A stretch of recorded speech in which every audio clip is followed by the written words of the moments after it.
Assalamualaikum warahmatullahi wabarakatuh. Bismillah summa alhamdulillah amma ba'd. Apa kabar semuanya? Semoga diberikan sehat, lancar oleh Allah Subhanahu wa taala. Amin ya rabbal alamin. Pada kesempatan kali ini kita akan belajar mengupas, mengulik sedikit tentang toharoh dalam kitab Kifayatul Akhyar. Kitabut Toharoti. Bismillahirrahmanirrahim. Kitabut Toharoti, kitab menjelaskan tentang toharoh. Apa itu toharoh? Toharoh itu punya dua makna. Kita bahas secara definisi dulu ya. Toharoh itu punya dua makna. Ada makna secara bahasa, ada juga makna secara syariat. Wa toharatu fil lughah an-nadzafah. Dalam kitab Kifayatul Akhyar disebutkan toharoh diartikan secara bahasa artinya adalah an-nadzafah, bersih. Dicontohkan dalam kitabnya taqulu tohartu as-sauba.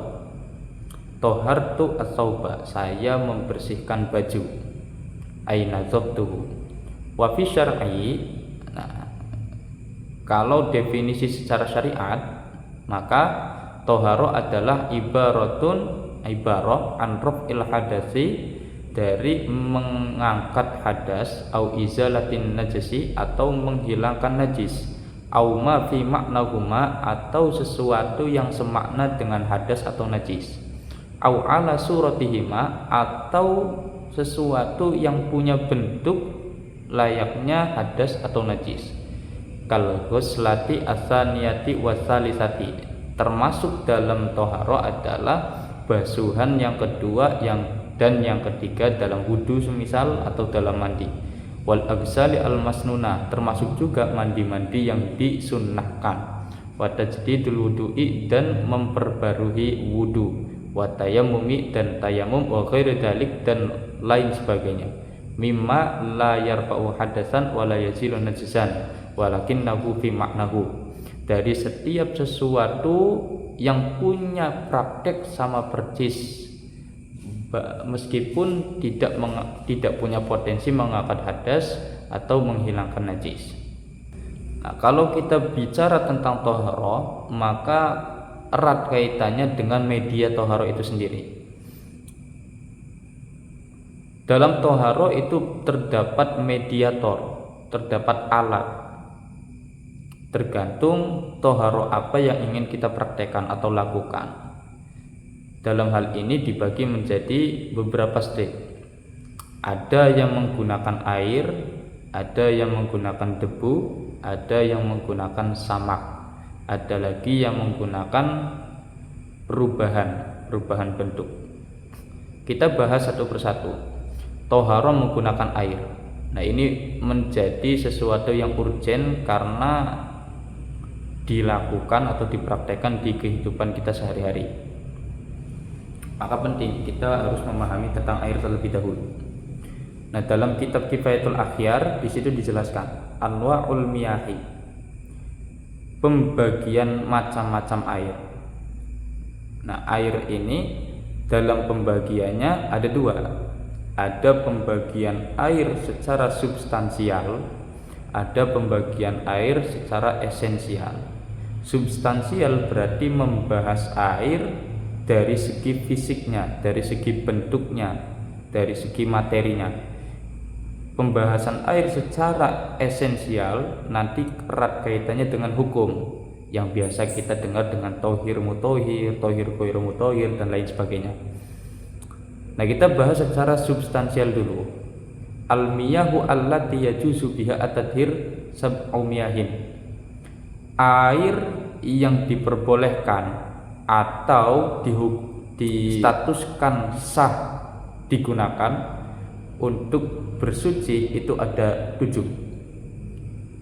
Ma'us sama'i, wa ma'ul bahri, wa ma'un nahri, wa ma'ul bi'ri, wa ma'ul aini, wa ma'ul salji, wa ma'ul barodi. Apa saja 7 air itu?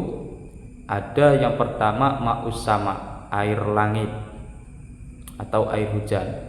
Wa ma'ul bahri, yang kedua air laut. wa ma'un nahri, kemudian air danau, wa ma'ul bi'ri, kemudian air sumur, wa ma'ul aini, air sumberan, mata air, wa ma'ul salji, air salju, wa ma'ul barodi, dan air embun. 7 air ini itu dianggap sah untuk dipergunakan sebagai alat bersuci, bukan tanpa dasar. Dasarnya jelas, dasarnya kuat dari Al-Quran dan hadis. Nah, di keterangan selanjutnya dalam kitab Kifayatul Akhyar, di situ disebutkan dalil-dalil dasar tentang substansial 7 air ini. Al-aslu fima isama'i qauluhu ta'ala. Dalil pokok, dalil dasar untuk air langit, air hujan boleh atau sah digunakan untuk bersuci adalah ayat wa yunazzilu 'alaikum minas sama'i ma'an liyutahhirakum bih. Wa yunazzilu, Allah turunkan, 'alaikum, untuk kamu, minas sama'i, dari langit. Apa yang diturunkan? Ma'an, berupa air. Untuk apa air itu? Liyutahhirakum bih, untuk digunakan bersuci. Nah, ini menjadi dasar air hujan boleh digunakan untuk bersuci. Surat Al-Anfal ayat 11. Wa ghairuha, dan masih ada ayat lain. Wa fi ma'il bahri, kemudian dalil pokok air laut adalah hadis Nabi qauluhu sallallahu alaihi wasallam lamma su'ila an ma'il bahri. Hadis Nabi ketika Nabi memberikan jawaban dari pertanyaan terkait air laut. Jadi kalau kita menggali asbabul wurudnya, dulu ada sahabat, 2 orang sahabat berangkat ke laut membawa bekal air sedrigen, katakanlah 1 drigen. Nah, ketika di tengah laut terjadi polemik, terjadi perseteruan, pertengkaran, tukar pendapat. Masuk waktu sholat, satu mengatakan ayo sholat, kita wudhu pakai air laut. Yang satu lagi ihtiyat, memilih kehati-hatian. Kita belum diajarkan untuk menggunakan air laut sebagai media bersuci. Alangkah baiknya kita tunda dulu sholatnya, nanti kita kerjakan ketika sudah mendarat. Dari perseteruan itu, maka mereka berdua mendatangi Nabi untuk meminta fatwa, mana yang benar di antara keduanya. Ternyata Nabi mengatakan huwa at-tahuru ma'uhu al-hillu maitatuhu. Apa yang dilakukan oleh satu sahabat berwudu menggunakan air laut itu benar. Kenapa? Karena air laut itu at-tahuru, suci, mensucikan airnya, al-hillu maitatuhu, bangkai yang ada di laut itu halal hukumnya. Nah, dari hadis ini ulama sepakat tentang air laut itu boleh digunakan untuk bersuci, punya legal formal.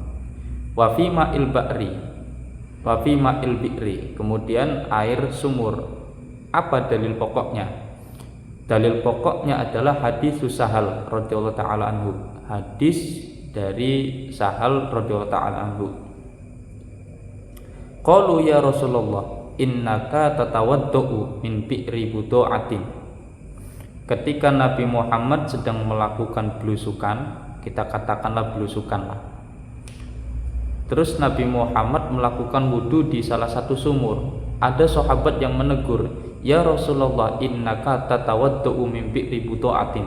Wahai Nabi, mohon maaf, Anda berwudu di sumur budu'ah.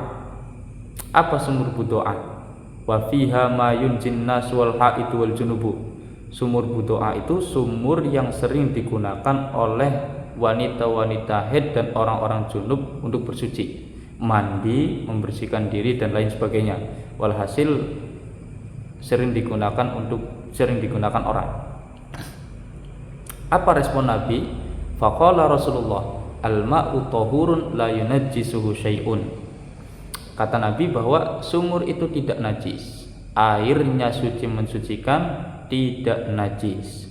Nah, dari hadis ini dijadikan dasar air sumur itu boleh dijadikan untuk bersuci. Dengan catatan la yunajjisu syai'un, sifat-sifatnya tidak terkontaminasi oleh najis. Wa ma'un nahri wa ma'ul aini. Kemudian fi maknahu. Kemudian untuk air danau dan air sumberan itu memakai dalil yang sama dengan air sumur karena memiliki kemiripan. Wa amma ma'us salji, lalu kemudian adapun air salju, wa ma'ul barodi dan air embun, fal aslu fihi haditsu Abi Hurairah radhiyallahu ta'ala anhu. Yang menjadi dalil pokok dari air salju dan air embun adalah hadis riwayat Abi Hurairah. Wasmuhu Abdurrahman bin Sakhr al-Asah. Sedikit informasi bahwa Abu Hurairah itu punya nama asli Abdurrahman bin Sakhr. Qala, Abu Hurairah mengatakan, wa kana Rasulullah sallallahu alaihi wasallam idza kabbara fis sholati sakata hunayyatan qabla ayyaqra'a. Ketika Nabi Muhammad dan Abu Hurairah melakukan sholat jamaah, setelah melakukan takbir, Nabi Muhammad jadi imam ya, jadi imam. Setelah takbir, sakata hunayyatan qabla ayyaqra'a, takbir sebelum baca Fatihah, Nabi Muhammad terdiam, diam. Faqultu ya Rasulullah ma taqulu. Abu Hurairah lalu lantas menanyakan, wahai Muhammad, ketika tadi sholat engkau terdiam, apa yang kau baca, apa yang kau katakan? Qala aqulu Allahumma ba'id baini wa baina khotoyaya kama ba'adta bainal masyriqi wal maghrib. Lalu Nabi menjawab, ketika aku diam aku berkata, wahai Allah, ba'id baini, jauhkanlah antara aku wa baina khotoyaya, dan antara dosa-dosaku, kama ba'adta bainal masyriq wal maghrib, seperti halnya engkau menjauhkan antara timur dan barat. Allahumma nakkini min khotoyaya kama yunaqqal thawbul abyadu minad danasi. Wahai Allah, bersihkanlah diriku dari dosa-dosa seperti engkau sucikan baju putih dari kotoran. Dan sampai pada penggalan mahallu syahid, Allahumma gsilni min khotoyaya bima isalji wal barodi, dan basuhlah saya dari kotoran-kotoran dari dosa-dosa dengan air salju dan air embun. Nah, dari hadis ini ulama mengistinbati dan memberikan hukum bahwa air salju dan air embun itu boleh untuk bersuci. Nah, itulah pembagian air secara substansial. Di pertemuan selanjutnya kita akan membahas pembagian air secara esensi. Wallahul muwaffiq ila aqwamit thariq. Wassalamualaikum warahmatullahi wabarakatuh.